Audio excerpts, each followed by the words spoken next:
There you go.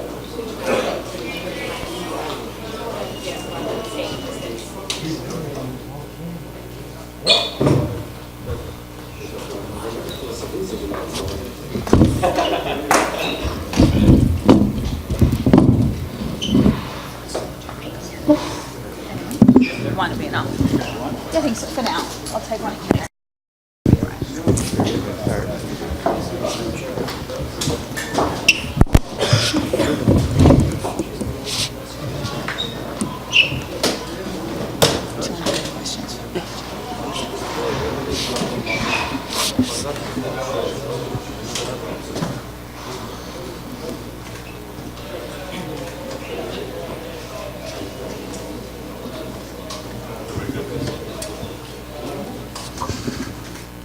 Congratulations, obviously a very impressive performance tonight.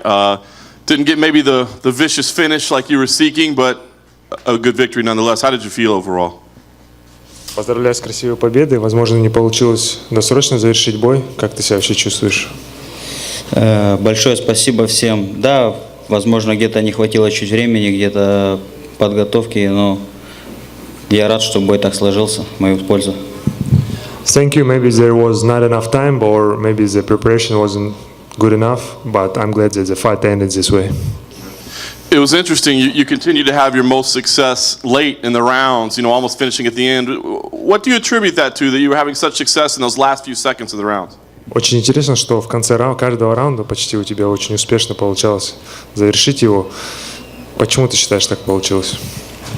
У меня была задача в своей голове, в принципе, заложена программа, что либо я должен концовку стараться делать тейкдаун, либо включаться последние 10-15 секунд. И когда я слышал гонг, что оставалось 10 секунд, я пытался более, наверное, остро работать, и это получалось.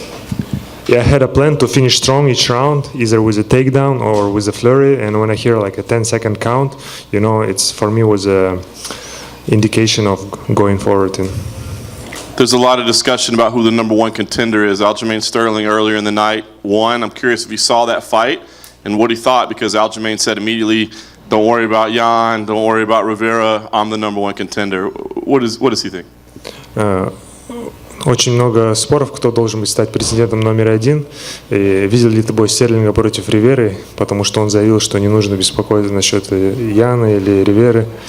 Он главный претендент. Я думаю, что он все что угодно может говорить так же, как и я, возможно, да. Я думаю, что руководство примет решение. Я готов драться за пояс, если мне дадут такую возможность, я с удовольствием ее приму. He can say whatever he wants, just like me, but at the end of the day, the UFC will make the decision. And if they want me to fight for the title, I'm ready. The last thing for me, we just saw a new champion crowned. I'm curious what he thought of Henry's performance tonight, but also when Henry started naming names afterwards, he said Cruz, Faber, Garbrandt. He didn't even say Aljamain, Yan. What did he think of that list of names? Только что мы увидели, как Хенри стал новым чемпионом, и сразу после того, как он выиграл, он стал называть имена Фейбера, Круза, Гарбранта, но не упомянул тебя и Стерлинга. Что ты думаешь об этом? Я не знаю, ему, наверное, хочется бить пенсионеров.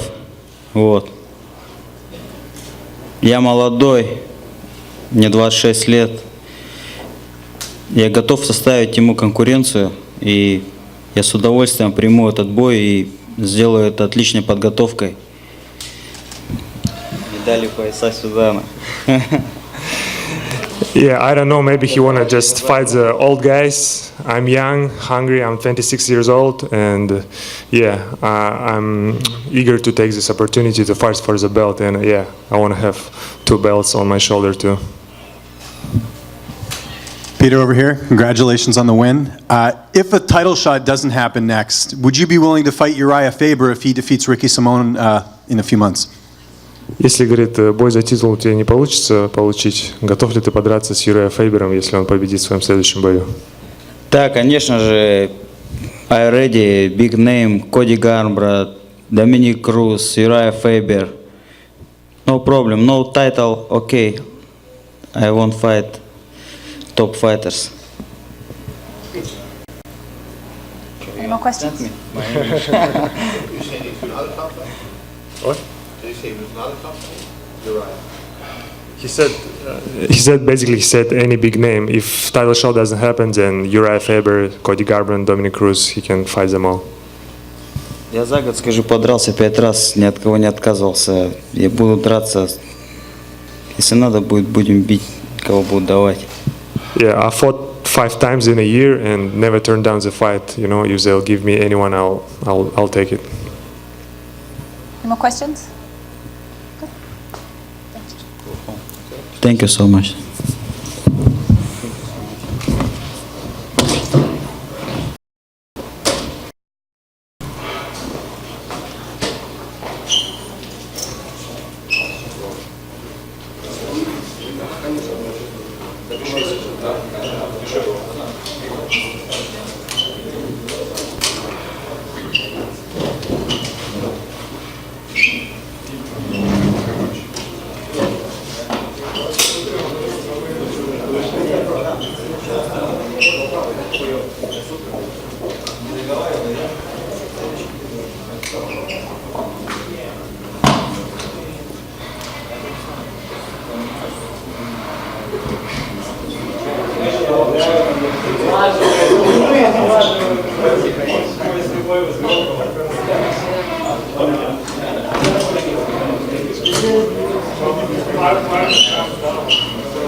Personal deliveries, look at that. What? Thank you.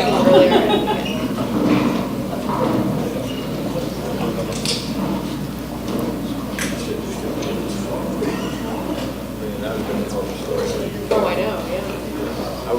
What I thought was when Peter went out there, maybe he might have come across Henry or somebody like that.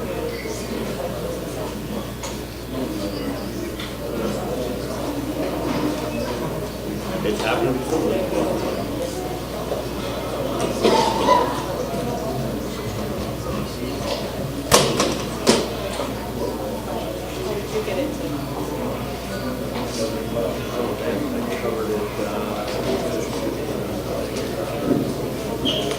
I was in Las Vegas. Mostly because of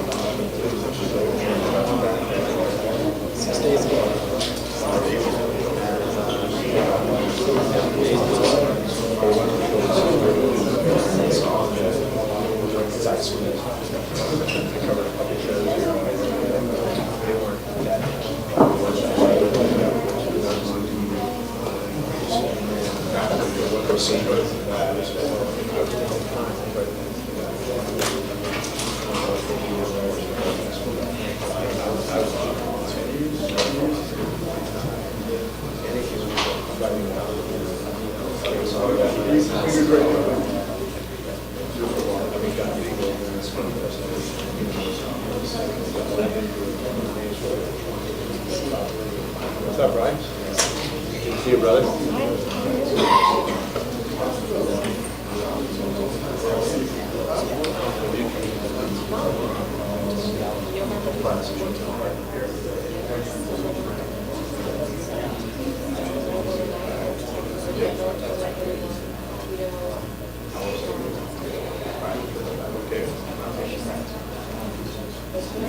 I don't like the old guys.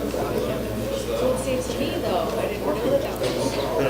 You know, they usually. I always tell coaches, quit with the old guys. Well, I remember telling somebody, and it was describing it to him, and he's of course like everybody, and it was like, well, I just see it, you see whatever. You're all the same. And I went here where I went down one night and I watched it when I got those I quit my job. Oh, wow, look at you.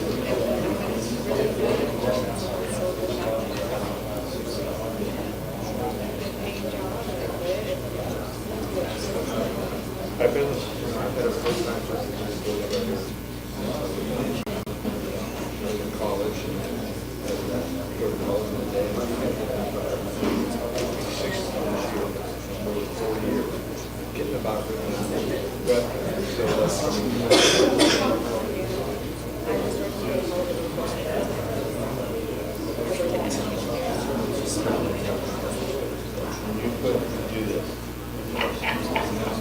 God bless you. We were going on bridges too. I'm like, Moran is talking. It was just intermittent. So it was very like slow pressure. Because before I would work on the border at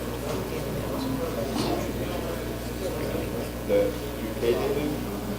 Oh, yeah. okay. So you understand like The National Enquirer? Exactly. And so I was like, I can't do this anymore. I need to go somewhere more comfortable. So I went to Honda. And I still love what I'm doing. I don't give a shit about it. Yeah, it's a good work.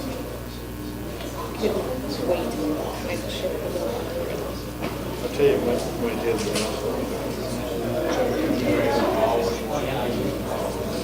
I was in, No, I don't. But don't hold me. so I was in Moscow and I had to go to Lennox Lewis was there. And he was no longer the champ, and he was announcing Vladimir Klitschko. So he came over to talk to him about me. And somebody asked him, he is more than 10 years. Come out of retirement for 5 years. Klitschko. And Lennox goes, yeah, give me 100, 200 million. The Daily Mail that has a story saying Lewis coming out of retirement. It's like they made it like it was, you know, that's not what happened. And it just made this big story. And then, you know, we're all having to like, right, no, what happened. And then right after that, they came nominated. On get signed in the contract. And I knew that the day before, and I talked to him when he told me never would have.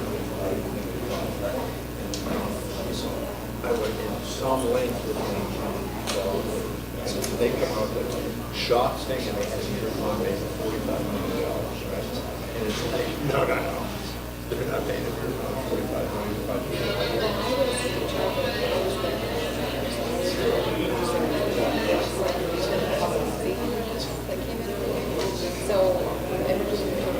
I was when I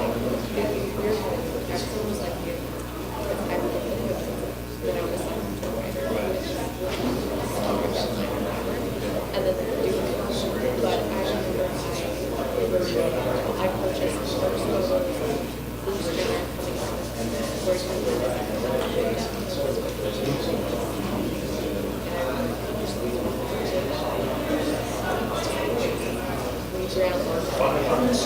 oh my god, you don't even know how much money I have no budget whatsoever.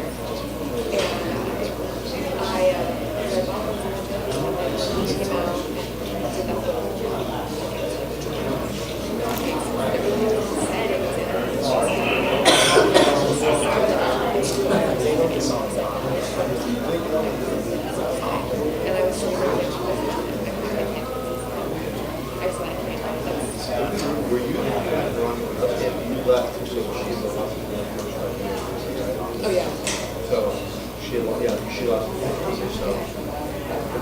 She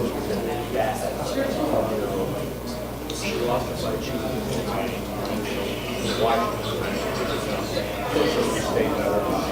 They got 600 or so. It was like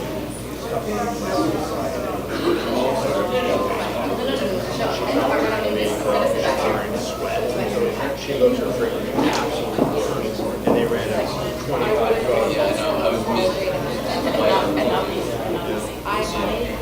That's why I didn't like it. I was sure where she was Britney Spears and there was at least one time.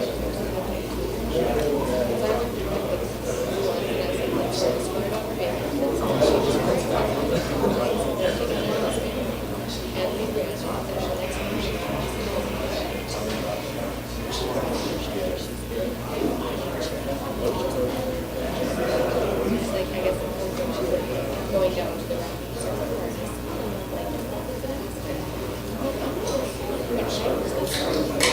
because the story should have been Britney Spears. That is crazy. Like I only see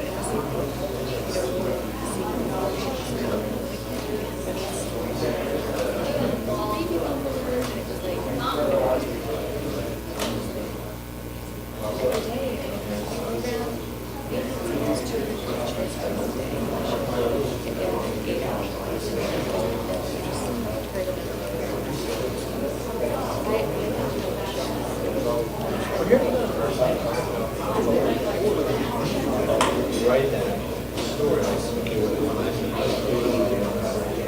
Now he's gonna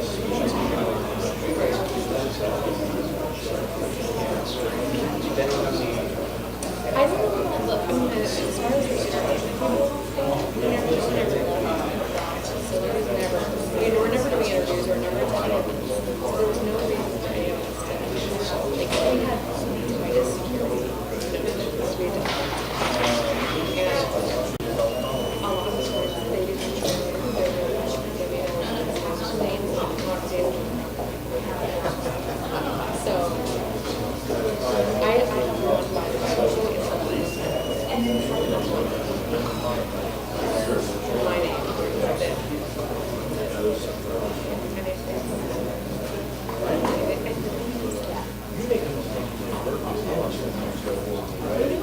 You know, and then this shit they're making up, they're dating squirrels and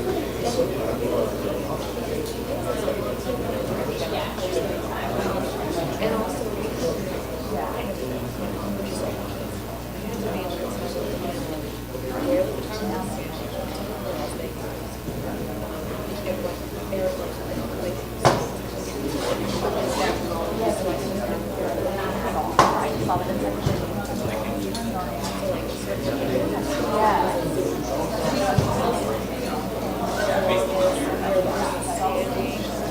it's not pretty like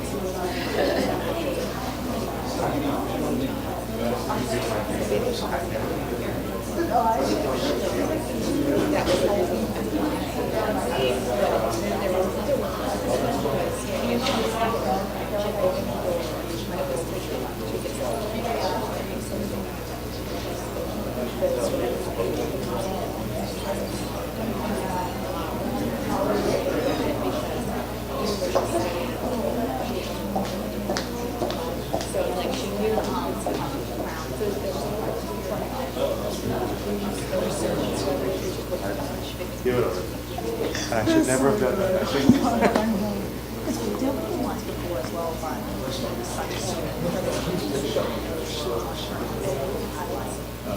you know, the cards and like the background.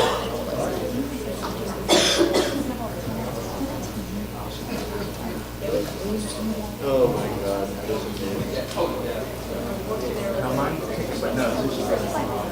To me because they said no.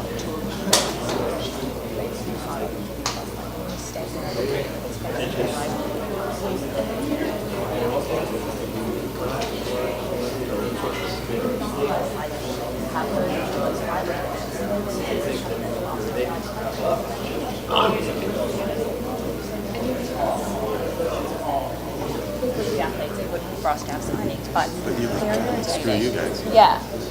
So see. Well, eventually I'll get. What a dream. You're going back.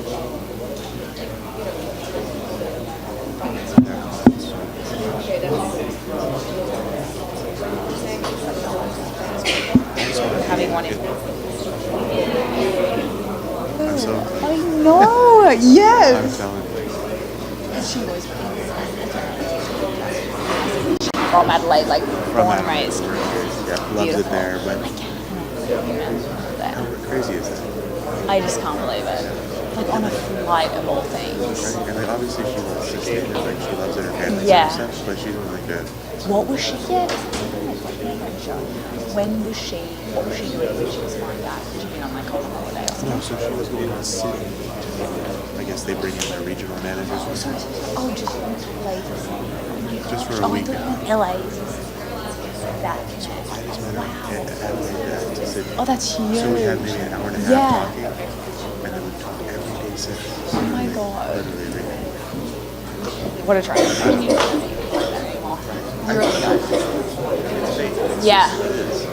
It's so nice. Yeah, it's so great. I want to meet her. I hope she comes to Melbourne. So if we do, she will. Double date or something. Please. Yeah. If we do go, Yeah. I'm gonna go early, stay with her, and then she'll come down for the weekend and stay in Awesome. Melbourne. Yeah, it's so fun. What do you think? Is it movie? Well, I think it'll be October 6th. Oh, right. Oh, is that what you said? Is what movie? The paper is it? I think so, yeah. Yeah. That's what I heard. And Melbourne. Why would anybody okay.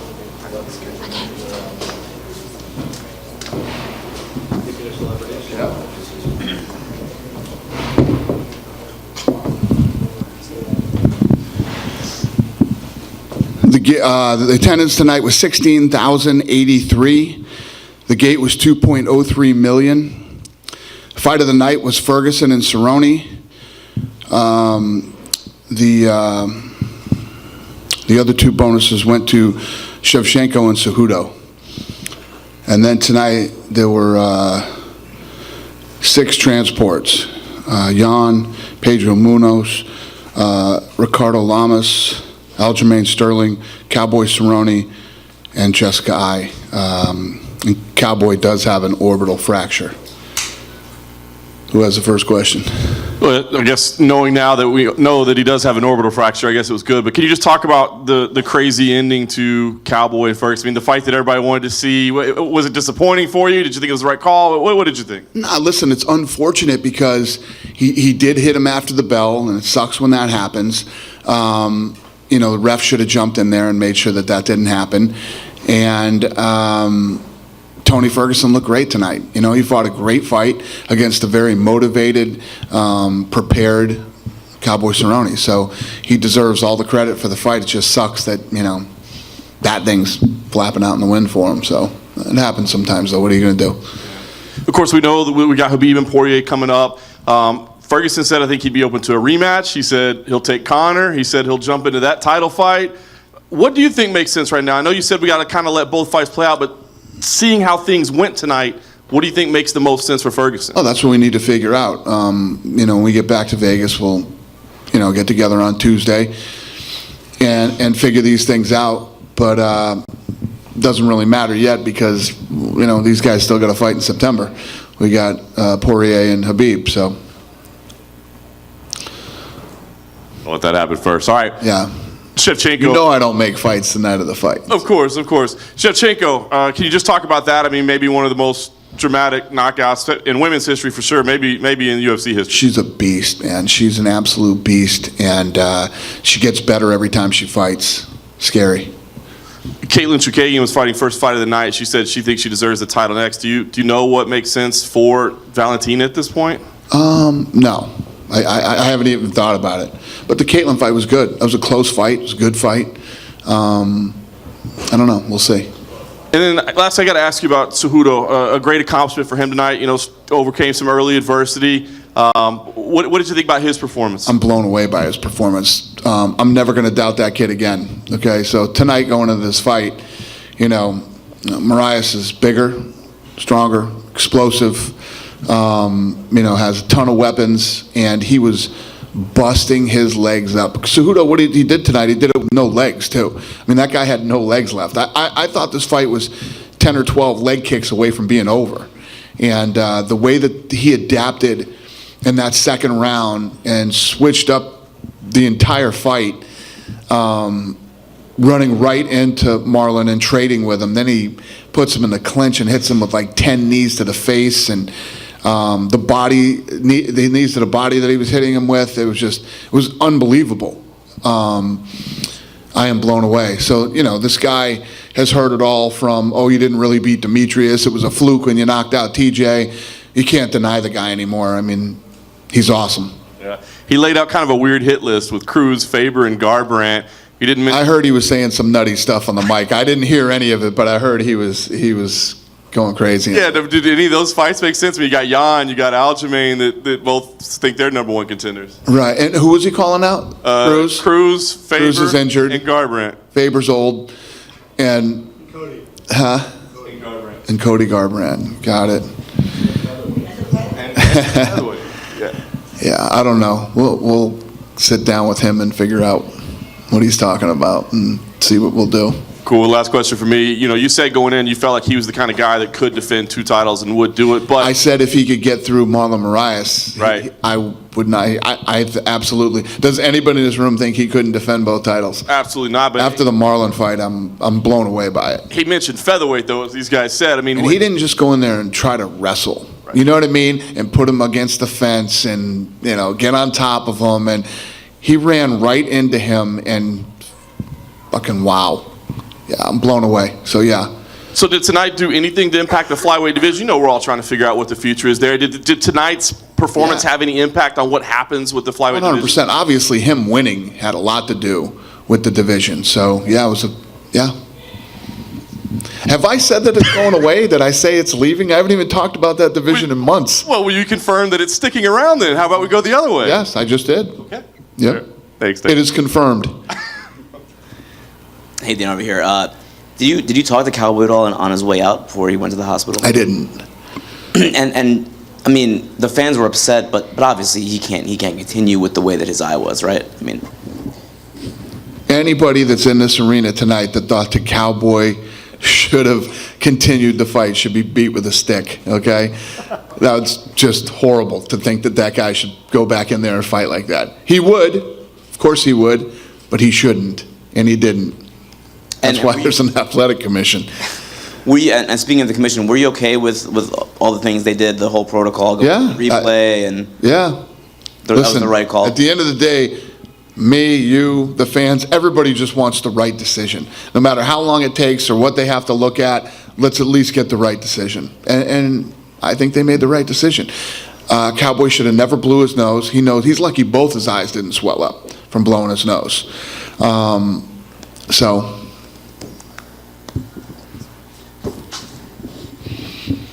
Why do you think it's so difficult for guys to defend when they win that second title? What makes that so difficult to defend both of them? I'm confused. Like if you have a guy that has 2 championships, they can't. Oh, yeah, right.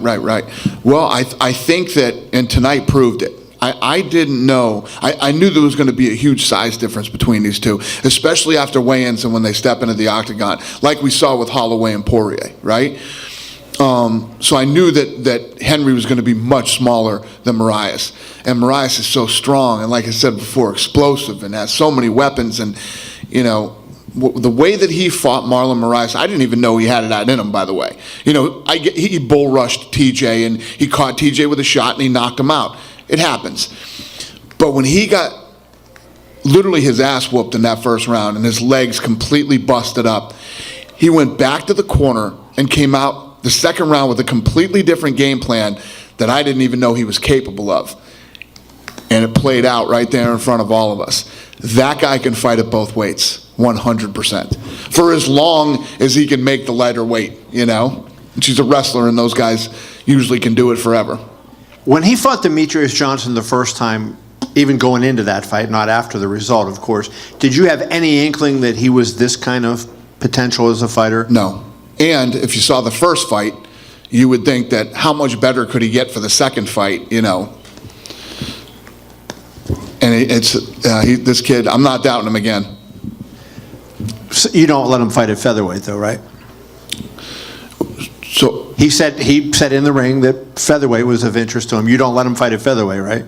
Let's stick with these two weights for a minute, and then we'll talk about that stuff too. I heard he also said he's the pound for pound best in the world. Not the pound for pound best in the world. He said he's the pound for pound best of all time. Got it. Yeah. Listen, it's awesome that he believes in himself like that and that he's so confident. But you got to be realistic. You got John Jones out there. Habib's never lost. He's undefeated. And look at the guys that these guys have run through, and look at how long John Jones has defended his title. So, yeah. I have two other questions for you. Number one, what do you think led to this kind of improvement in Cejudo? Do you think it's more just his belief in himself that led to this, or obviously he's a super talented guy. He's a great athlete, and yeah, I mean he's so confident in himself. Just meetings that I've had alone with him where he's telling me what he's going to do. And you hear lots of guys say that. Lots of guys believe in themselves. Very few actually pull it off. This guy's following me around, by the way. Seriously, every interview I've done, this guy starts fucking tearing shit down, and it's crazy. It's crazy. And then my last question for you, Dana, on Ferguson. Can you admit now, did you have any reservations about him fighting tonight? And do you think that those questions are put to rest by what he did? He comported himself pretty well in a very high pressure environment tonight. Who? Tony. Tony? Oh, yeah. No, I never doubted Tony was ready. He wouldn't have been here tonight if he wasn't ready. Yeah, I never once did I think that Tony wasn't ready to fight. As far as his health or mental health or whatever people think. Yeah, he wouldn't be here tonight.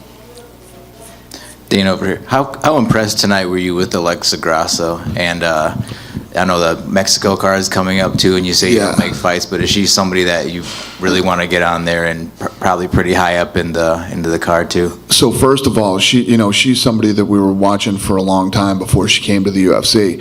Then she came in and didn't really live up to the hype. You know what I mean? Then coming into this week, I can't remember what day I saw her, but I was like, wow. She's in the best shape I've ever seen her in. I mean, her abs were shredded, her shoulders were bigger, her arms were ripped. I mean, I don't know what she changed or what she's doing now, but she looked phenomenal this week, and it paid off tonight against a very, very tough woman. Do you have anything up on deck for that card yet, or is it still pretty far out? Yeah, we haven't started messing with that one yet. All right, thank you. But I'd like to get her on it. Dana right here. To piggyback off that, Henry Cejudo, obviously Hispanic American, Tony Ferguson, Tatiana Suarez, we saw Andy Ruiz Jr. knock out Anthony Joshua. How important was this card piggybacking off of that for the Hispanic market that you said has been so key? Yeah, and listen, anytime things happen good for us with, as far as Hispanics go, it's powerful. Hispanics support their people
to do all this media, and I start hearing all this negative crap again that I've been hearing for the last 20 years.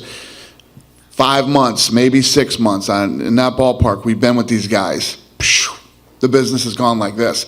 I forgot to tell you guys the other day too, everybody was talking about Fight Pass, how that thing was going to take a hit ever since, doing bigger numbers now than before ESPN. Even Fight Pass, considering the fact that we're on ESPN Plus, Fight Pass is even bigger than it was 5 months ago. So this ESPN deal is massive. I always knew it would be massive when we got on here. I don't know how any of you could ever have thought it wouldn't be massive being on ESPN. And the tide has risen, and the whole business goes up. And that's just in 5 months. What's going to happen when we've been with these guys for 3 years? It's huge. It's just going to get bigger. The stuff that we're working on now, I think you guys, I think a lot of you Vegas guys are coming out, when is it, in 10 days to do that tour? In like 10 days, I'm going to blow your mind in 10 days, what we've built and what we're doing and what the future is. And if anybody who's not in Vegas, not from Vegas, can make it, love to have you if you want to come and walk through it. I'm excited. I'm really excited about it. So you're all invited. I would love to come to Vegas to do that. Julian Virgin from Atlanta. Aljamain Sterling looked very impressive in his bantamweight bout. Is it possible that we see him as a top contender in the bantamweight division? Yeah, listen, if Aljamain Sterling has always fought like that, he'd be a huge star right now. He looked great tonight. I love the way he fought tonight. He didn't just try to wrestle. He mixed it up. I mean, in the output that he had tonight, the amount of punches, kicks, knees, elbows, everything that he was throwing, and he was nonstop. Very impressive. Petr Yan also got a big victory on the main card. Is it possible that we see him as a contender?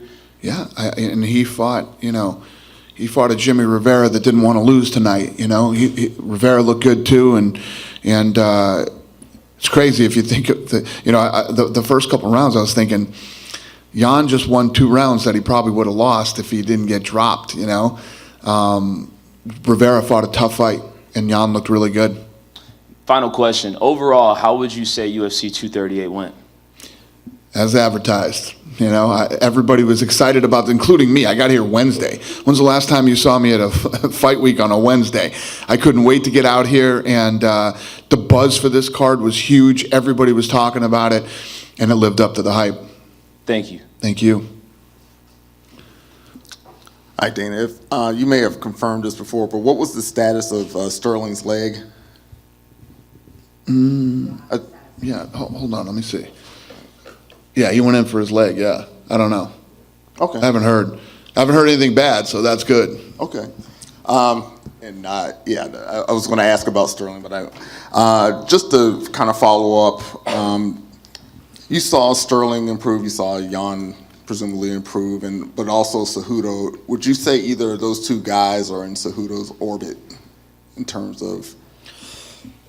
Yeah, I mean, they both look good. Listen, they're both top guys in that division. Yeah, they're in his orbit. Okay.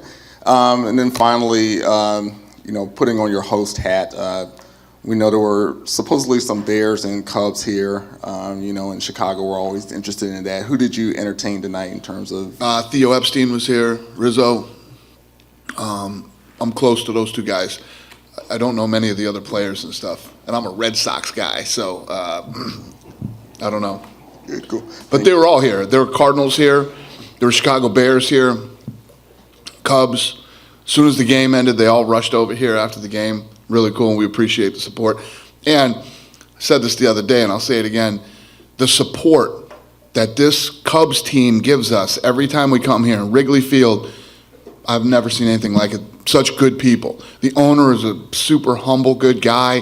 The coach, the players, I mean, the president, they're all really good people, and we appreciate it. Thank you, Dana.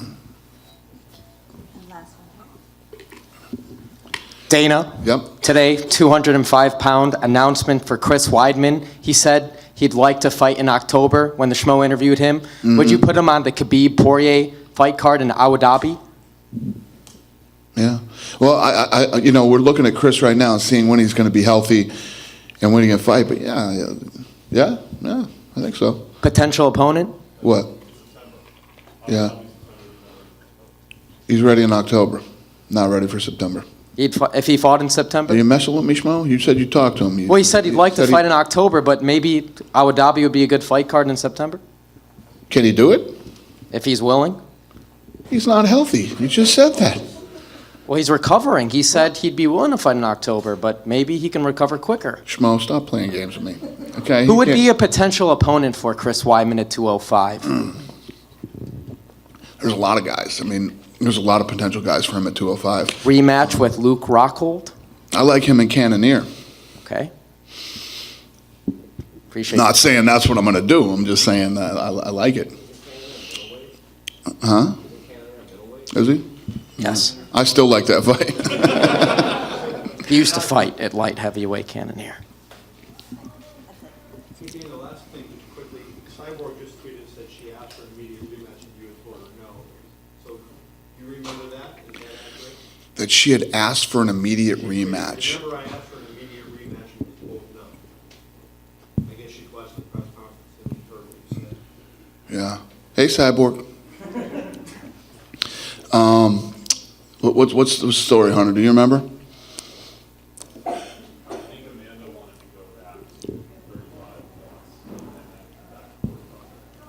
So there you go. So what he said was Amanda wanted to fight at 35 again, defend her belt there. She's fighting Holly, then go back to 45 to face Cyborg. She wants to fight you now. So she wants that Cyborg fight bad. So if Cyborg's interested, we can do it. If Cyborg's not interested, like I said, it's okay. I'm not saying anything bad about Cyborg. I'm just saying, yeah, I understand. That's just the way it played out. But she is ready, willing, and able. You know, if she beats Holly, she wants to fight Cyborg. So if Cyborg wants to fight, it's there. That it? All right. Bye, guys.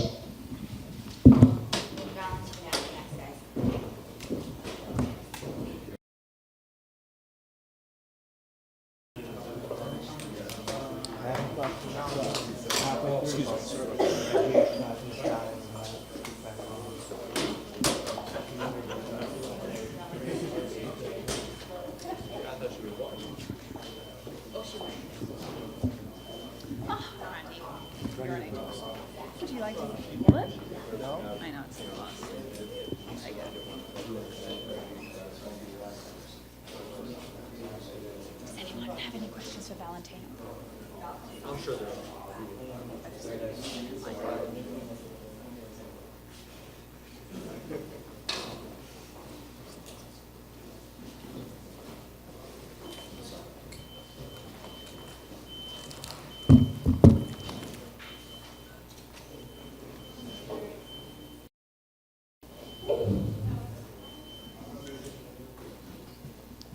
Congratulations, Valentina. Very dominant performance and, of course, a spectacular finish. I'm curious, how do you evaluate yourself? I mean, there didn't seem to be many flaws tonight. So what did you think about your performance tonight?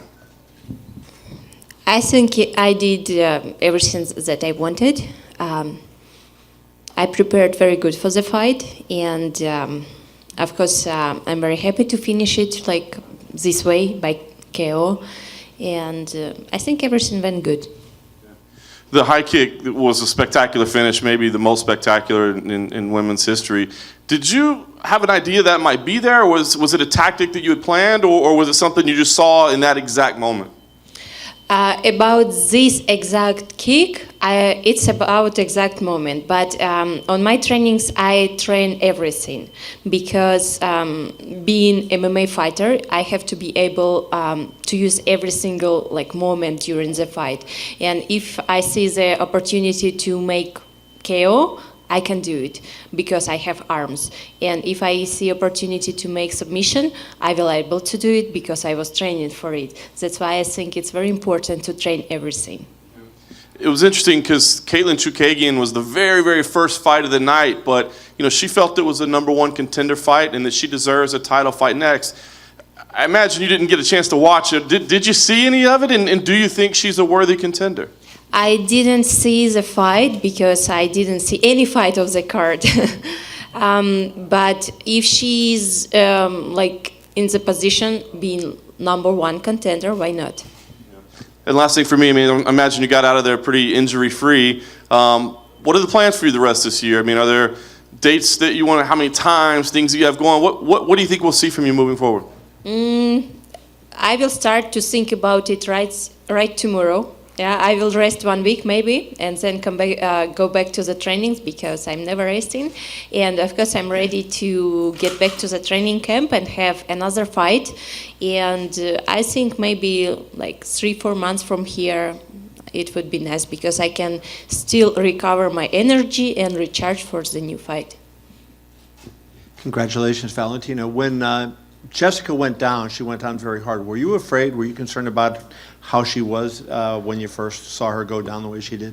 At very first moment, you cannot think about this because the fight is still going, and while she was like going to the floor, I still was thinking that maybe I didn't know how deep it was. Only after the referee stopped the fight and I went to my corner, I saw that she not getting up. And then I start to think. But at the very first moment, it's difficult to think about this. Is it hard when you see an opponent? She was down for quite a while, and you did that to an opponent. Is that difficult for you to deal with? You know, you're a nice person. You don't want to hurt somebody. This is a sport. When you see that happen, how hard is that for you? First of all, of course, it's sport. It's MMA, and we are training for this. If you are not doing this kind of KO, you will get this kind of KO, and no one wants to get it. That's why we are training very hard to be better than our opponents.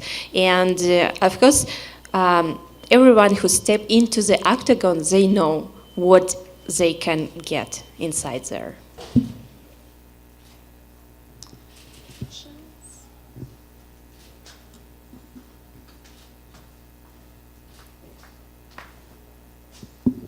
When we spoke with you earlier in the week, you mentioned that you would like to be on the same card with your sister Antonina. Is there a potential card or date or months till the end of the year where you would like girls to fight? Yes, it would be nice to fight in the same card because we are every time training together. We are preparing for. I prepare for my fight. She's training with me. She's preparing for her fight. I'm training with her, and it would be nice to have all done in one time and get rest for all our team. But for now it's difficult to say because she fought like 2 months ago. I recently, that's why it's very difficult to find a card who will match everything like for us together. I'm not sure if you know it already, but you got bonus of the night for your performance. Do you know what you're going to spend this money on? For travels. Thank you. Hi, we kind of talked earlier about how much you've improved over the last 3 fights, and Dana mentioned something too. Can you tell us about how you feel that you improved over the last 3 fights? I would say that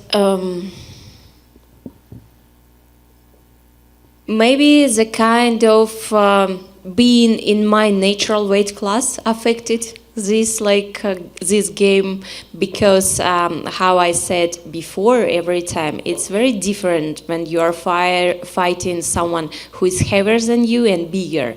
You have to manage the distance, you have to manage this power, you have to calculate everything in your mind because you cannot go like in open fight with someone who has much power or more weight than you. That's why you have to be smart fighter.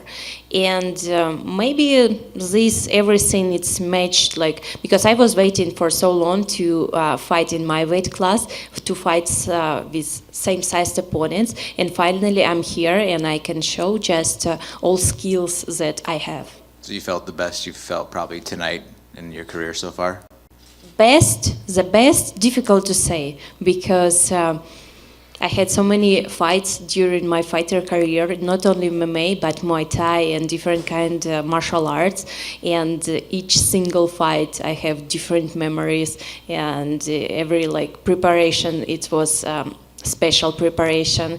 And every fight, I was feeling very good. Okay, thank you very much. Thank you. Congratulations on your victory, first and foremost. Thank you. I know you got the result that you wanted, but could you talk about your emotions leading into the fight? Did you feel like was this a regular fight week? Were you nervous walking into the building? And yeah. It's never regular. It's never regular fight week because every time you have any fighter, they have so much nervous inside. It's different. Someone shows it, someone don't show it. Someone know how to manage it and to convert this all energy to a good spectacles and good show, something like this. So it's everything about experience. And of course, it's I was expecting hard fight because I know that Jessica, she get all the way to the #1 contender. If she would not get up easily, just like gives this fight and say, okay, I'm not here for the fight. But she did everything from her part, and I was expecting very hard fight. That's why I was training very hard and doing my responsibility with media, with everything. I was thinking #1 about the fight. Definitely. If you could describe your dance moves at the end, how do you think you did? The dance is Lezginka. It's my traditional dance after the fight, and I was hoping that they will put my music, but maybe next time they will do it. Thank you. Thank you. Thank you. Congratulations.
Guys are tired. Late.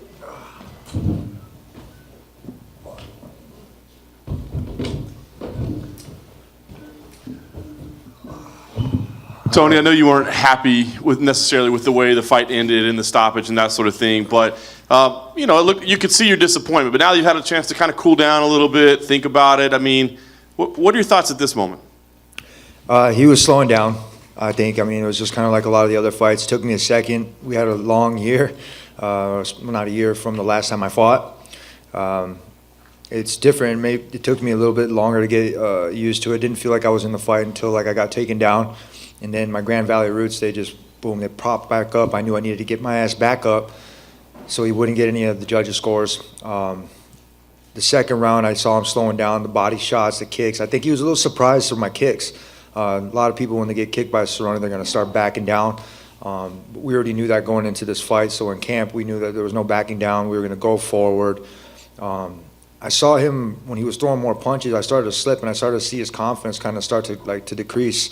And going into obviously the second end of the round, that kind of sucks how it went and happened like that. I mean, it's not a way to win. Like, for myself, and I'm beside my fans, I apologize for that. Going in the third round, I don't think it would have been any different. I was going to pick him apart with jabs. I was going to hit him in the body. I mean, literally, I saw his nose go from like red to clear to red to clear from all the shots. I mean, and even in the first round, I saw blood like off of my eye, and it started just dripping. I was like, oh shit, keep your hands up, man. Like, what the fuck, you know? But yeah, it was a good fight, man. I'm excited about that, about the outcome. I was gonna say, I mean, you walked out of the cage kind of with your head down, but I mean, now, are you happy with the way you performed? Because you said you've overcome a lot to get where you are right now. I just thought, because the fight was just so fast. I mean, literally, when fight week goes, I mean, I don't know if you guys are in our position, that it goes fast. I mean, it really does. From the weight cut, you're sitting there and you're just worried about getting your media done, getting everything else squared away, making sure you're promoting yourself really well, and you forget about how the time goes, and before you know it, it's fucking fight day. And, you know, you're in the back and you're warming up, and then boom, it's already done. And then you're here, you know, and it's crazy how fast it happens. But I'm glad that this year went really well as far as like victories and all that. I mean, I've had a shitload of support.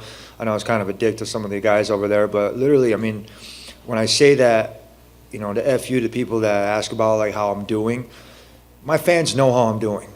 They really do. My true fans, they know how I'm doing. You guys know how I'm doing. I grew up with half of you guys from The Ultimate Fighter. I mean, seriously, since 2011, put in my time here. I'm kind of old now. I mean, and it's funny to me because that I've continued to grow, and not only just that, I've seen the changes in this sport. I've seen it go from Spike, I've seen it go to Fox to now ESPN, and it's just getting better. And the fighters stopped looking like NASCAR, you know, having all the stickers and everything out there, and they started looking cleaner like boxers. And you start to have like people like step it up in their game, and it's I'm very proud to be a part of it, and I'm very thankful to have such a great fan base that cares about our well-being, because, you know, we're not animals, man. We're not out here cockfighting. We're actually athletes. We come from good backgrounds. We have families, and we put a lot of time and effort into this. So, you know, thank you for everybody that really does care. There were a lot of conversation going on in the cage afterwards. I'm just curious if anything stood out. I mean, you were talking with Cowboy, the teams were talking. Was there anything that stood out, anything that was particularly meaningful to you during all those conversations? I call it Cowboy Coach. I really consider a lot of these veterans that are out there, and if I have somebody respect for somebody, I'm going to call them Coach. There's a difference, because you can learn a lot from somebody. And I really wish that we would have went the third round, you know what I mean? But I think it would have been the same story. I don't think he wants to come at me. I don't think he wants to fight again. I think more than anything else, it's I like mat time. For my pops, we would go to these tournaments like hours and hours away from our house, and he would spend a lot of these time during the week for work. And he would tell me, he was like, son, you got to get your mat time. Because I would go out there and I would pin these dudes in like 3 to 5 seconds.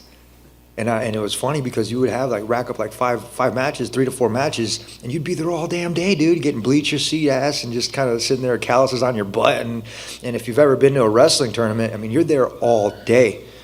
So I enjoy mat time. And I knew walking away from this fight, I knew that a lot of people were counting me out.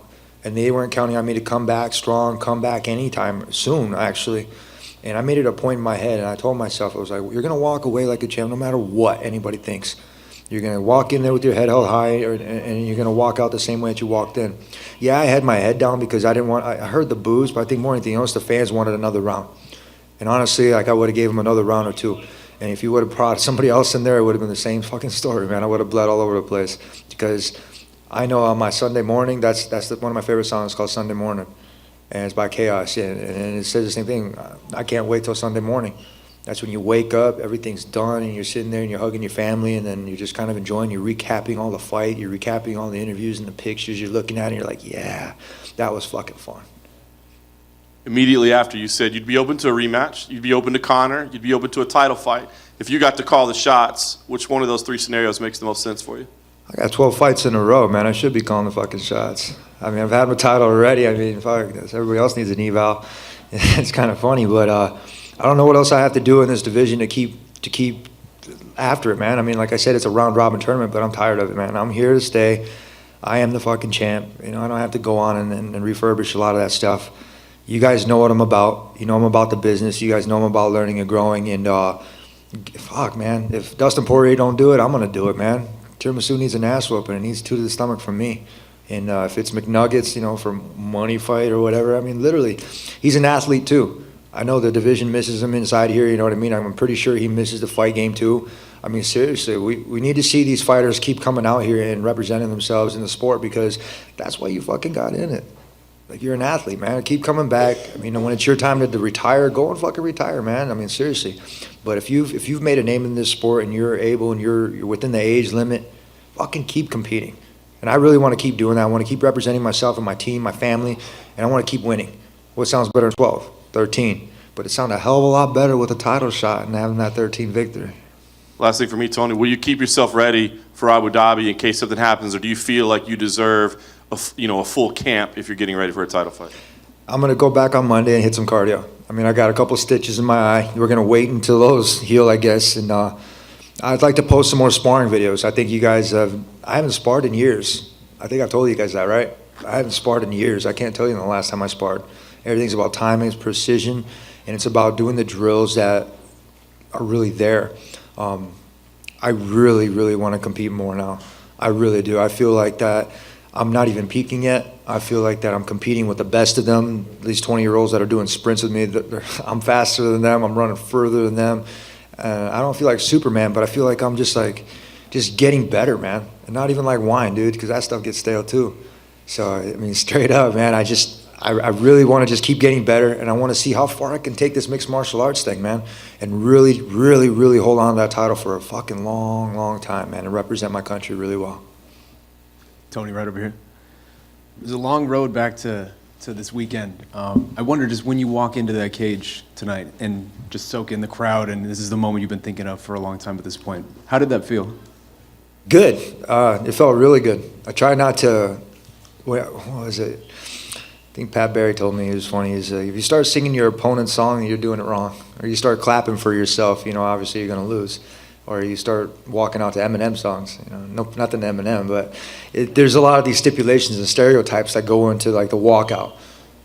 There was a lot of crowd, and it was a big walkout. It wasn't like the Palms where it was like you walk out and then you're in the cage. No, fuck, no, it was great. It was awesome. I got to see so many people there. I had butterflies in my stomach. I'll be real with you. I was nervous, man. I was in the back. They told us 5 minutes, and I broke a sweat, lost it. 5 more minutes, Turkish. Oh, shit, all right, cool. And then it ended up being like another 2 more minutes, and it was kind of like funny. I was like, all right, fuck it, whatever. Started listening to some music, and I was like jamming. I even watched a music video, and I was just kind of like dancing with it. And throughout the walkout, I could just see how many fans were just amped to see me walk out. I mean, that's incredible, man.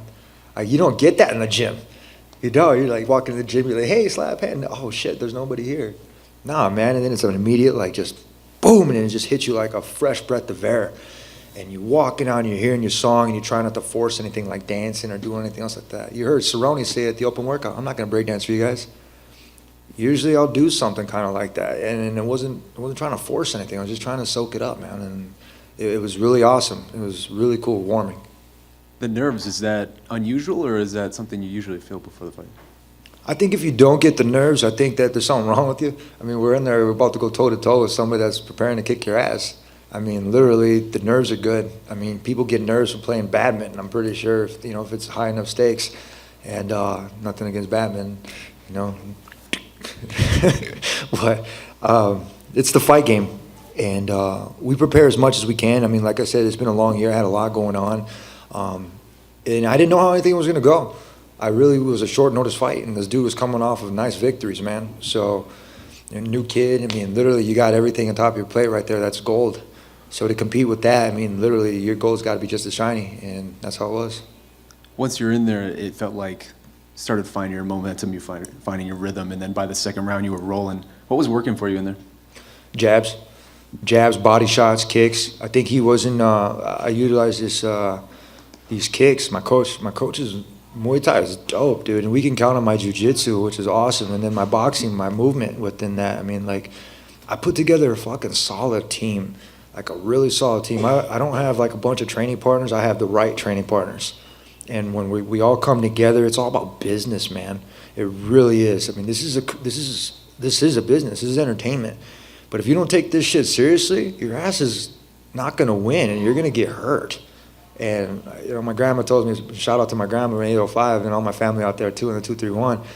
But she always tells me, get in, get out, mijo. I mean, literally. And I met Cowboy's grandma too. And she said the same thing. She's like, I know you guys have to do your job, and she gave me a kiss on the cheek, which is fucking awesome. It was hard to go in there and to fight somebody that's really genuine and nice like that. But this is a gentleman's sport. We're out there, we're here. He's a horse, or he's a cowboy, I'm a horseman. We're here, like old school Tombstone, man. We're here to clean up the streets, so. Like you said, 12 straight wins. Only 5 other men have had longer win streaks in the UFC history, and they are all very long reigning champs. Does it almost feel like you've become sort of your own separate entity with, aside from the belt, like this sort of boogeyman, to use? You should see the inside of my jacket. It says champ shit only. My tailor's pretty cool. I didn't look at my suit until the game day, and he remembered my size and everything. I got surprised with the suit, and it's those little things like that that make a huge difference. And that's when you stop worrying about the numbers, and it starts to become letters. It starts like, you know, like the MCM, like all that kind of stuff. And I couldn't tell you what my record was. I really couldn't. I forgot how many wins I had in a row. Not to be cocky, but it's just I just fucking don't care. I don't. I mean, I look at that belt and I carry it with me during like media day and all that kind of stuff because I'm proud of that, man. I won it. I mean, literally, and I haven't lost it. To me, I haven't lost it. I got to lose in order to lose that shit. If I would have lost tonight, I would have bought Cowboy a fucking belt.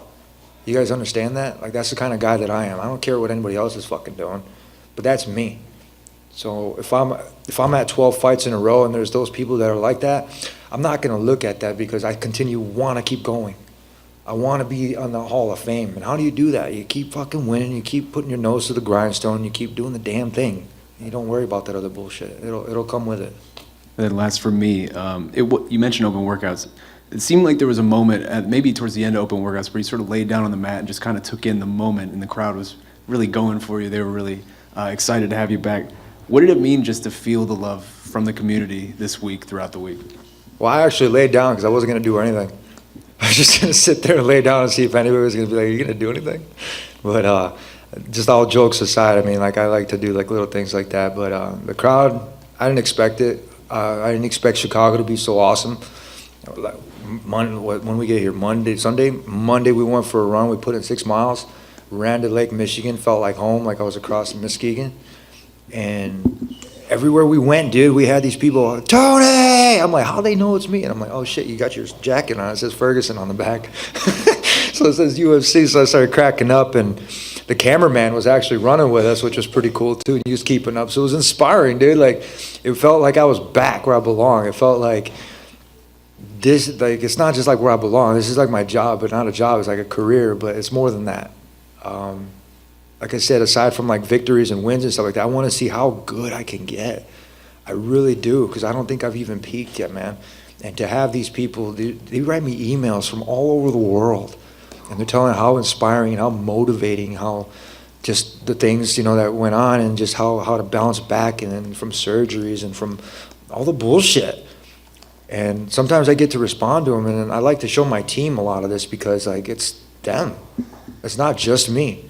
Because without them, literally, like, seriously, man, I wouldn't fucking, I might be here, but it'd be hard. It'd be a lot harder if I didn't have that support system. I mean, so thank you guys for the emails, man. I see them and I read them, and, you know, like, half the time it says, I know you probably won't read this. Fuck, dude, I try. I really do, and if I can't respond to you, well, at least one time I'll try. I swear. Thank you. Tony, congrats on a great fight. I guess based on what you said about your grandmother, grandma doesn't care about mat time too much, eh? Hey, no. Get in, get out, mijo. That's what she says. And yeah, she knows it's a fight game, man. My very first fight that I had, I was borrowing her car, and I moved to California. I didn't really have much. I just had like 2 suitcases and like $50.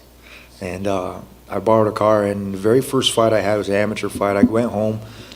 I told my parents, I was like, look, hey, I got an opportunity to turn pro. I was like, I'm going to turn pro in this sport. And they were like, well, if you're going to do it like anything else you do, train hard and give it everything you got. The very first check that I got, I don't even know, it was like $500 or something like that. Very first fight. And I was so proud of it. I gave my grandma that check, and she cried a little bit. And I was like, I'm in the right fucking sport. I was like, I enjoy what I'm doing. Everybody else didn't know what the fuck I was doing. They thought I was out fucking around because I wasn't at home. I was out in the gym 24/7. That's what it was. And that's how I've been since I started, since 2008-9. I've been consistent with that, because effort times consistency is confidence. And the only thing I've been building in this sport is confidence, straight up. One of the things it seems like, I don't know how many guys it is, but maybe your last 7, 8 fights in a row, you broke everybody up. I mean, broken noses, cuts on their forehead. What is it about you that does so much damage to your opponents? And do you think when you see blood that it makes you a little more vicious in there? No, I don't think so. I never ran the ball in football, right? And my pops was like, you don't run the ball. First time I ran the ball, I broke my wrist. So I've always been a cornerback, and I've always been running towards danger. When you see your opponent start to break down, regardless if there's blood or not, and in wrestling it's the same way. You see their cardio start to decrease. That's when you got to put the pressure on. That's when you put that aggressiveness in, and it's not about like the Bruce Lee or the BJ Penn. Yeah, it could seem like that, but that's another way to win. I mean, I got cut too, so I had to keep my hands up. I already immediately knew that. As soon as I saw the blood start to drip, I was like, fuck, he's gonna go after that.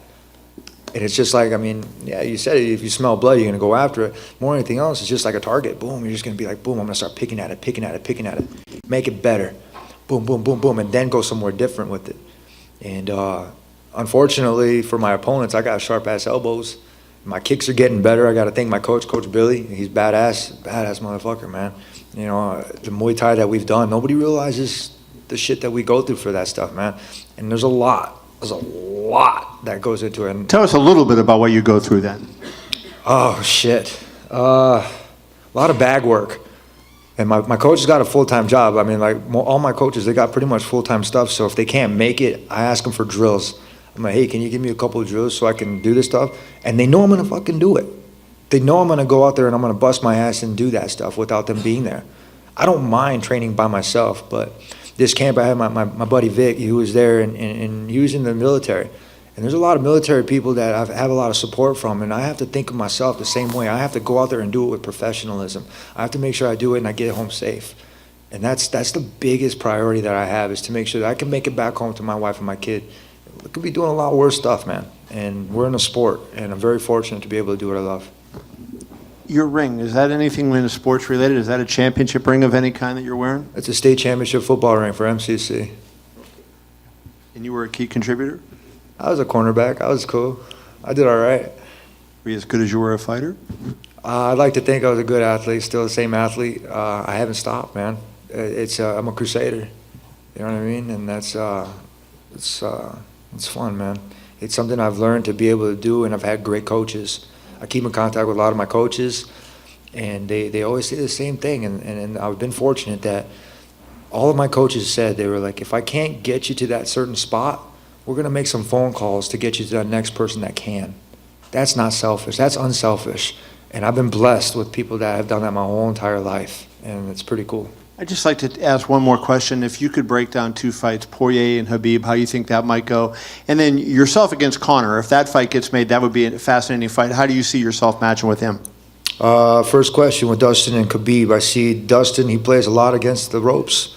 I mean, he does a lot of boxing. He's got some good hands, but the kid needs to get his back off the ropes. At my academy, I have a full 20 by 20 canvas, but I don't have any ropes around it. And I do that for a reason, so I don't get on my back on the ropes. Once you get your back against the cage and you start doing that, Khabib's going to put that pressure. He's going to take you down, double leg you. He's going to mount you like that dummy, and he's going to play smash and grab. I mean, that's how I see that playing out. If I were to fight Khabib, I guarantee you I would throw him from his feet to his back and beat him like in Sambo, like a 5-point move in wrestling. That's my background. So as far as even McNuggets goes, I would love to stand toe-to-toe, go with that dude. I respect him as an athlete, as a person. He's kind of a douche. But, I mean, it's improper 13, man. Literally it is. And I got an attitude, and I have a different agency right now, which is great. There's no conflict of interest. That's number one. And number two is I'm here to kick some ass, man. You know, I ran out of bubble gum. But we're here to do business. Thank you. Thanks, guys.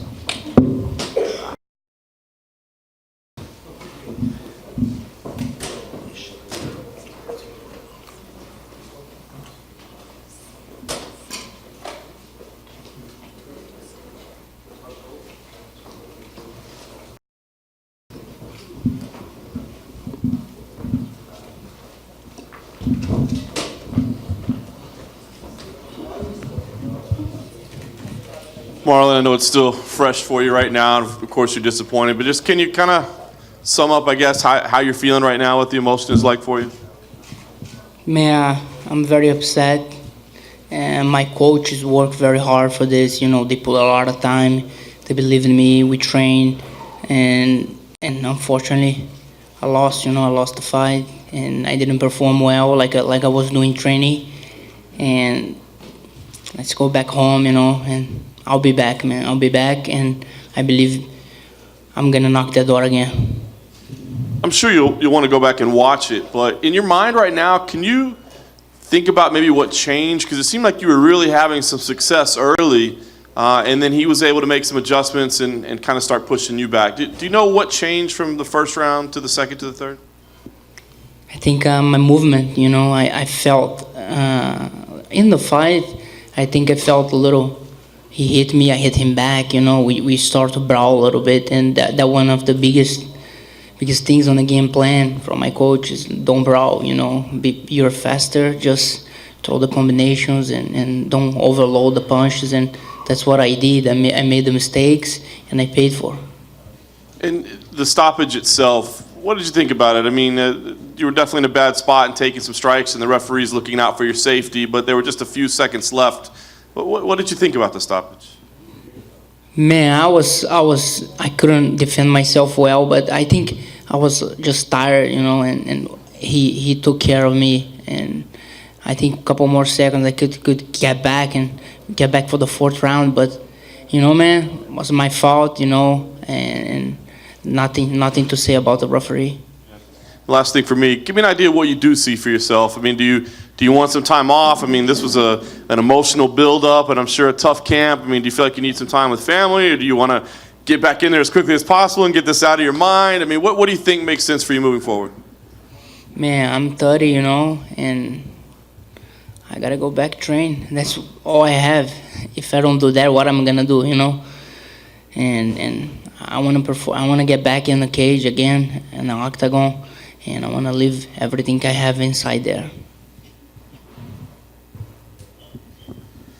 Marlon, in the second round, you took it looked like a flurry of knees. It was maybe toward the end of the second round. Did that hurt you and affect you a little bit? Because it seemed like maybe after that, things really started to shift a little bit more. I just messed up, you know. I just got off the game plan, and that's what happened. It wasn't the knees. I just did what I shouldn't do.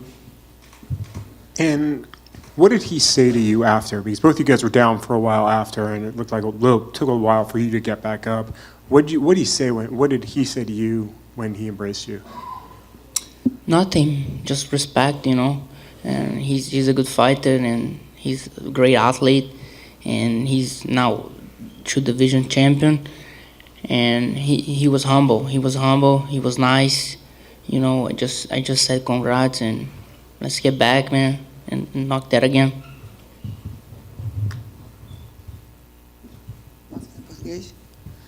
Marlon,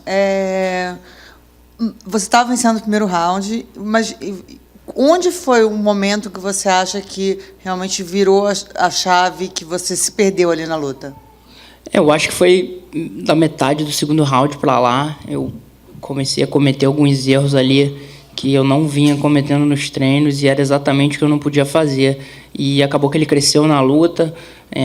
Eu fui um pouco também com a torcida fazendo muito barulho. A gente começou a trocar soco, e eu também troquei muito soco com ele ali na curta. Não era o que eu devia ter feito, e foi o que eu fiz, e eu paguei por isso. Você acha que você se empolgou? Ele me acertou, acertei ele, ele me acertou, acertei ele, e não era para ter feito isso. Eu devia ter mantido o jogo e me movimentado e feito ele errar. Os chutes baixos, durante a semana a gente teve aquele rumor que ele teria se machucado. Isso chegou a seu ouvido? Os chutes que você investiu bem, tanto os baixos quanto os altos no primeiro round, isso era uma estratégia também por conta desse rumor da lesão dele, ou era estratégia da equipe mesmo? Não, a minha característica já é essa de tentar chutar as pernas, o corpo, e foi o que eu fiz, independente dele estar lesionado ou não. Muita coisa às vezes é boato, então eu ouvi por alto alguma coisa que ele podia ter se machucado o joelho, e acabou que ele falou que foi o pé, então eu não acreditei muito, não.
Okay.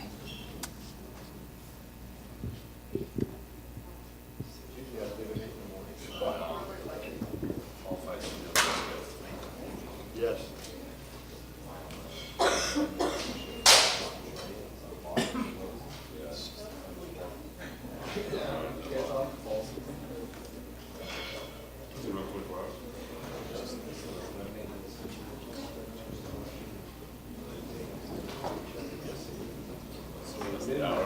I lost it out, so I was like, oh, I'm so glad you're really using it now.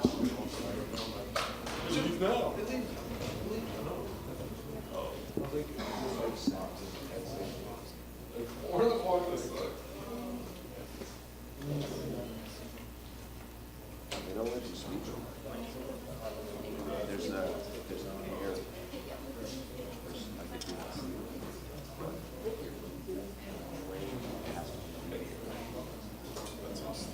I believe this is like how to stop people from just like. There's a line. He said show up. He's like showing the ticket. Yeah.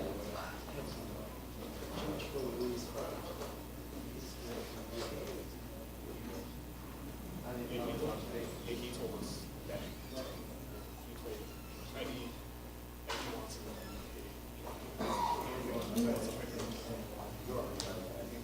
It's gonna have a call.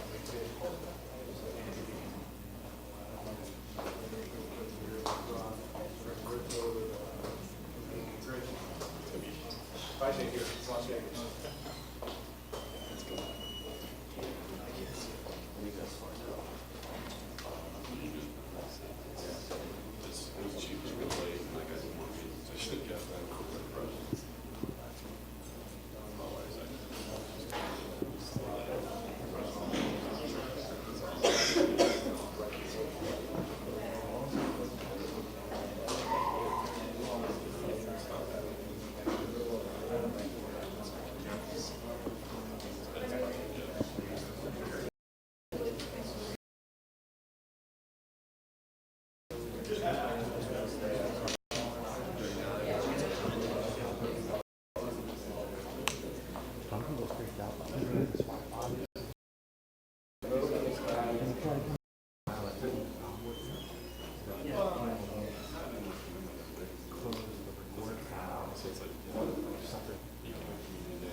Yeah. No, I don't know, man. It's the whole change and all, revolutionized over and over again. It's not even the same. It was nothing. Never heard of it.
flyweight champ called.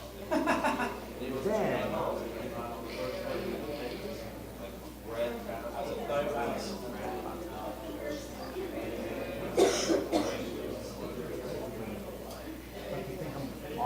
fucking pizza.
on, you guys can clap, guys. Come on, that'd be nice. Oh.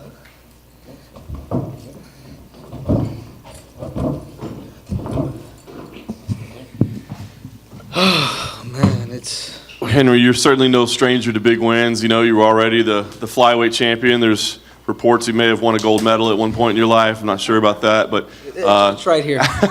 give me an idea. Where does this moment rank among big moments like that in your career?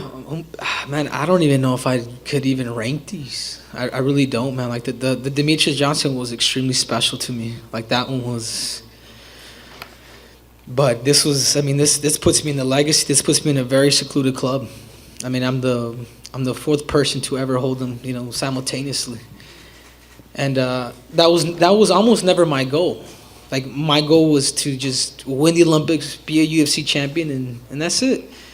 But then I saw him, and I was like, I saw my improvement as a mixed martial artist, like the mind and the people around me, and that all changed. I was like, you know what, I could do this. Why not me?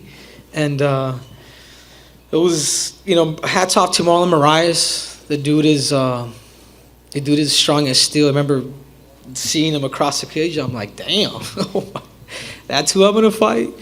I mean, a rock, and he kicked like a horse. I mean, his kicks were really, really dangerous. I can see how he's put so many people to sleep. But the key to this victory was composure and being active and adjusting and abandoning the game plan that we had. You know, I had suffered an injury in my left ankle when you had asked me. I said it was the right knee. But I had suffered it on Tuesday night, like the first night that we got there. The UFC mats, you know, they weren't, kind of some cheap tape. And I stepped on the crack, which I thought it was sealed together, and I sprained my ankle. So, you know, the rumors were true.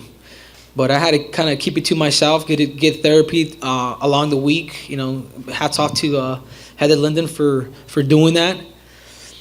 And I was able to fight through adversity again, going in with adversity and then getting kicked exactly where it was hurting. I mean, it was. I think that's also what makes this victory extremely special. It was a tough start for you, right? I mean, Marlon was off to a good start, and you credited your perseverance, your heart. But were there technical adjustments that you had to make as well that kind of stemmed the tide in your favor? Yeah, I had to, yeah. I remember my coach, Santino DeFranco, he asked me in the corner, he's like, hey, man, if you want to win this fight, you're going to have to press him. Like, you're not going to survive, man. You're not going to survive taking these hits. And, I mean, I got these baseballs in my shins right now. And then I said, okay, man, then I'm going in. Like, I have to press. I have to make it a dogfight. I had to compensate. I had to adjust to him. Screw it. We saw you obviously limping a little bit, and you were wheeled in. Is that part of that ankle injury as well, or is that just the leg kicks? No, that was more the leg kicks. That was more the leg kicks. The ankle I just couldn't push off and really go in and penetrate, or even like. I'd never tested picking somebody up. Let me put it to you that way. You know, I was kind of, if it happens in the fight, then screw it. You had an interesting list of names when you got on the mic. Cruz, Faber, Garbrandt. I think a lot of us tonight were debating Aljamain or Petr Yan. Those names didn't come up. Do you think those guys are deserving contenders, or why did you lay out the names that you did? Because those are legends, man. Because I want big fights, man. I'm on a legend rampage. That's what I want. I'm a legend killer. I want big fights, man. I want to fight Dominic Cruz. You guys wouldn't like Dominic Cruz versus Henry Cejudo, right? Doesn't that sound exciting? I think you might be hurt right now, though, unfortunately. No, he isn't, but so am I. Not only is my left shoulder, it went out too during the fight. I had swung and I couldn't use my left shoulder that much. It was terrible, man. I'm lifting right here and I'm feeling pain, man. Last thing for me, you mentioned featherweight. I mean, you said you wanted to save the flyweight division. Dana was here earlier and he said, listen, the flyweight division is sticking around. He trusts you as a guy that can defend both titles, but you didn't mention flyweight tonight. What are your intentions for flyweight? I mean, I got to imagine it'd be nice not to have to cut back down to 125 again, but you said you were saving it. So give us the game plan from here. The thing is, for me, it's saved, man. Look, I just went up. I'm a flyweight win up, and I beat Marlon Morars on a 15-fight win streak. What's wrong with the division? Demetrius Johnson was just so dominant that it's like it's not up to me, guys. Guys, I suffer making 125 pounds. Whether I stay up or I go, like, man, the division is good. Benavidez has a win over me. What is it? ESPN, what is it, Dana White? Let's restructure this for the sake of a bunch of families. Felicidades, champ. I remember 2 months ago, I asked you, which is your biggest strength? And you told me, your mind, believing yourself. You didn't mention your athletic skills or your wrestling. You said your mind and believe in yourself. How far do you think you can go, and how long do you think you can stay holding both titles? Man, it's for as long as I want. But, man, and if anybody ever gets offended that I called them out, I just want to challenge myself. That's it. I just want to see how far I can push the mind, body, and soul. Like, that's almost my mission. It's probably not even so much fighting. It's more the love is just to compete against myself, against my will. You guys think it's easy coming up here and doing magic tricks and pulling out snakes and rabbits out the bag? Like, man, I'm adding pressure to me. I'm adding pressure to me with a killer. A man that has 3 knockdowns in the first round.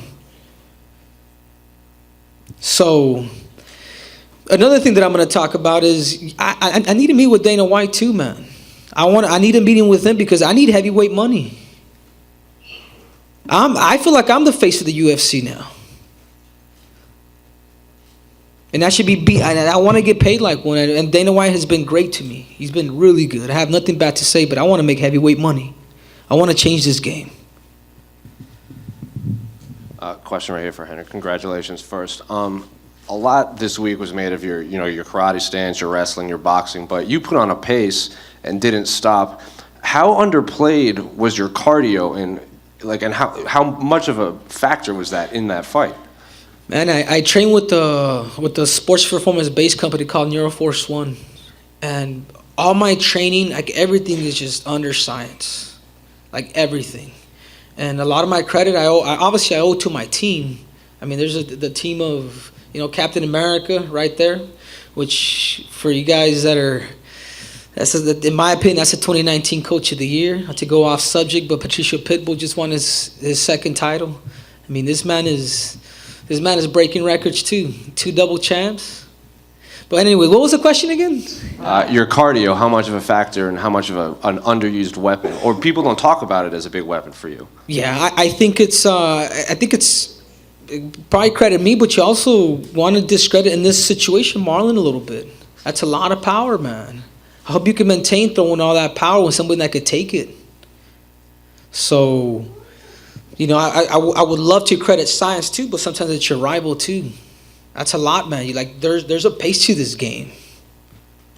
And last week we saw Andy Ruiz knock out Anthony Joshua for the heavyweight championship, and you headlined a card with Tony Ferguson, Tatiana Suarez, a lot of Chicano fighters specifically. How important has the last week been for those type of athletes in the world of combat sports?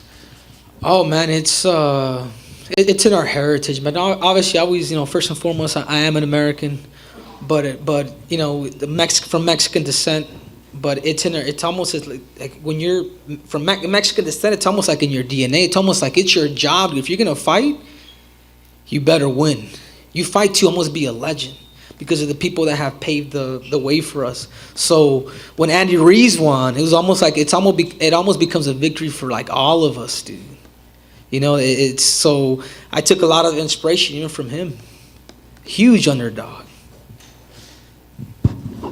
Henry, congrats.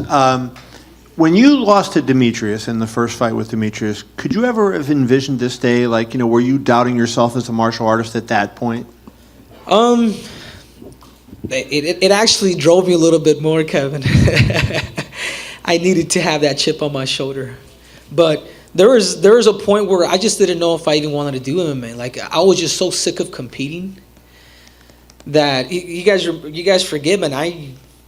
And I tell this story all the time. I think I probably told it a little too many times. But I remember my debut in Sacramento, I had retired. Like when I didn't make weight, like I was so embarrassed, and I was feeling, it was like almost in my heart. It's like I don't even know if MMA's for me.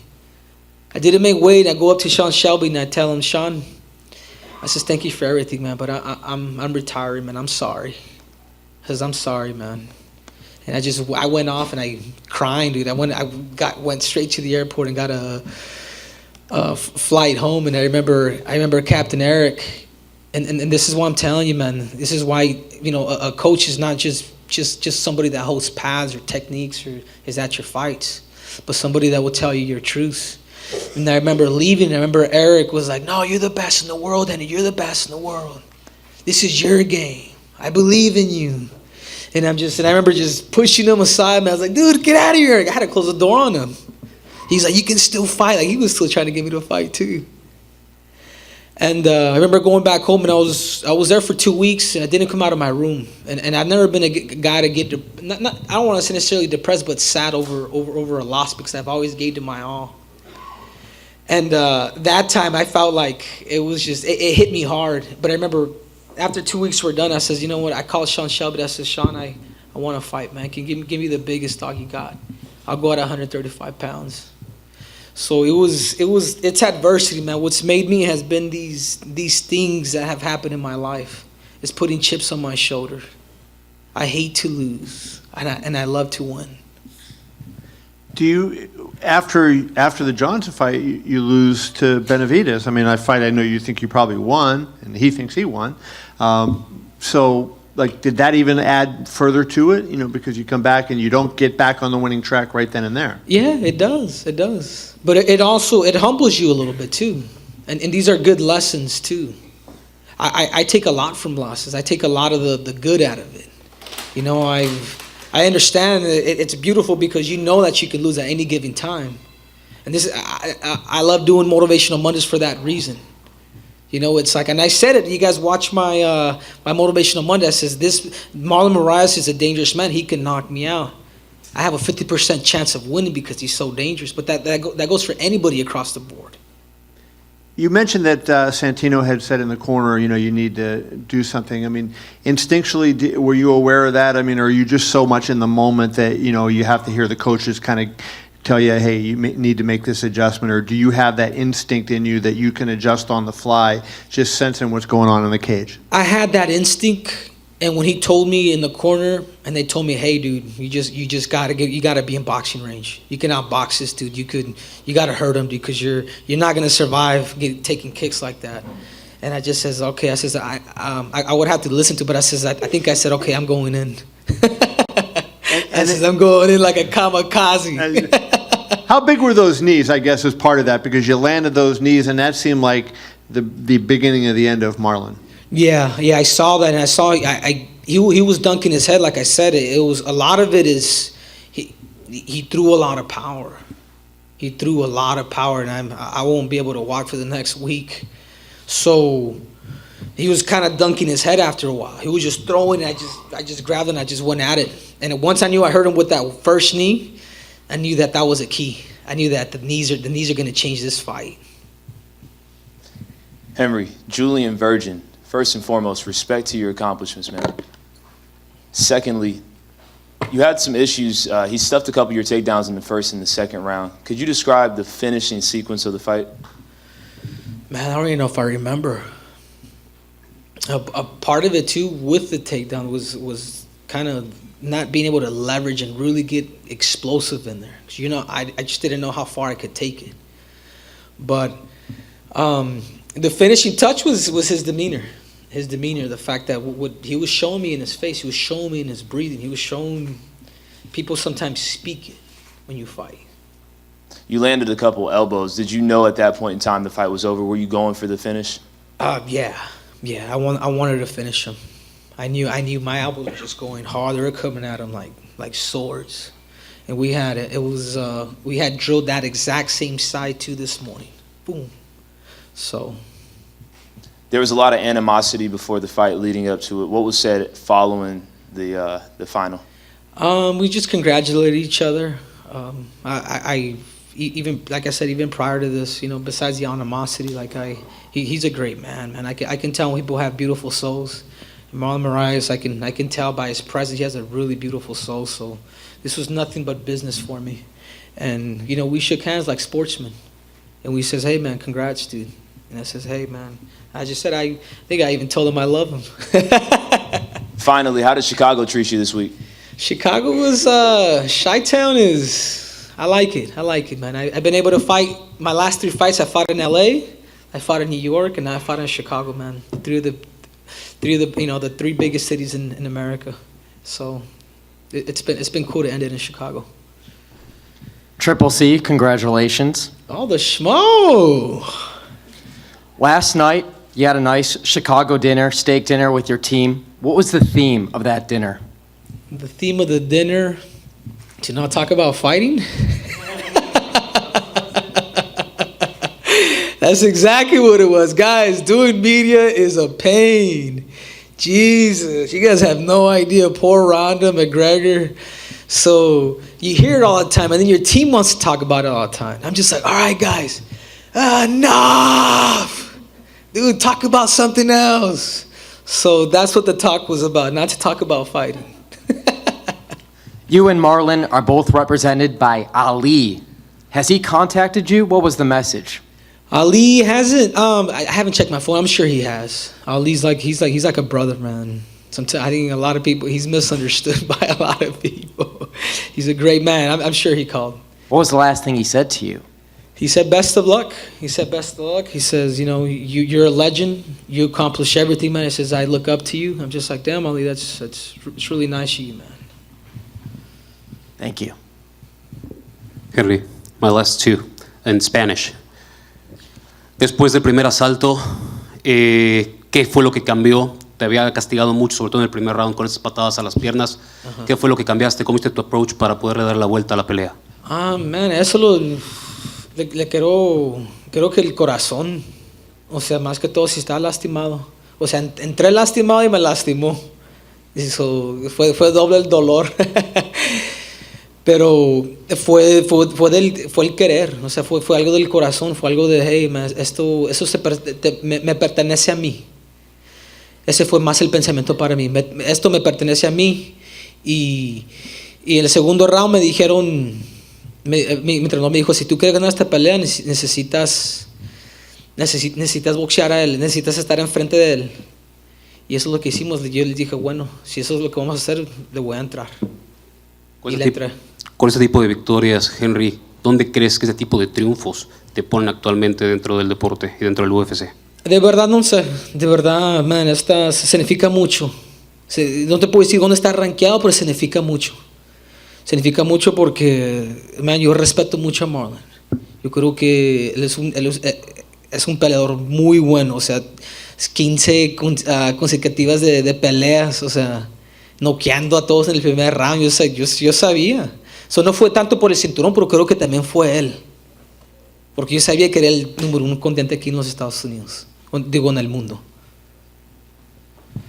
Henry, de este lado, ya mencionabas el orgullo que te causó la victoria de Andy Ruiz, y él lo va a recibir el martes, el presidente de México, allá en la Ciudad de México. ¿Es un honor que te interesaría tener también a ti? Es un caso muy similar, nació en Estados Unidos, pero hijo de mexicanos. Dile al presidente que me invita, porque no tengo dile que me invita, yo quiero ir. Yo quiero ir al padre de todo México. Claro, quiero mi invitación.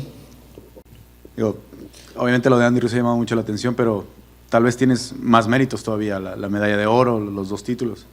Sí, como te digo, no sé, man, de verdad, yo sé que eso va a traer mucha atención para mí. Yo sé que va a traer mucha atención. ¿Sí me entiendes? Necesito hablar con Dana White, con mi equipo, y a ver qué es lo que me conviene más como peleador, man, porque yo pienso que nosotros necesitamos pagar un poquito más. Yo creo que yo me lo merezco. So, yo quiero tener esa junta con Dana White. Primero, antes de pelear, porque yo me la merezco. medalla de oro, cinturones, 2. Ya estoy listo para hacer un billetazo. Y no tengo hambre de dinero, nomás le estoy diciendo la verdad. Thank you, Henry. Yeah, thank you guys so much.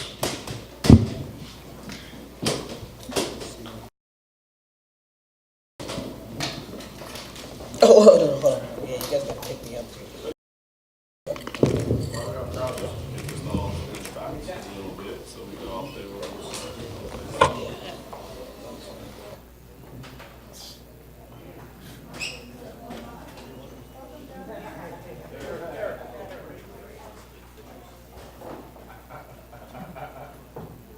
That's the 2019 Coach of the Year guy.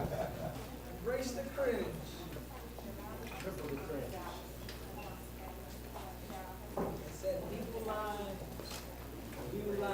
Okay, that's just butts. Down in front. Purple, down in front. Guys, down in front. Anna. A little bit the very front. The purple shirt. Purple shirt.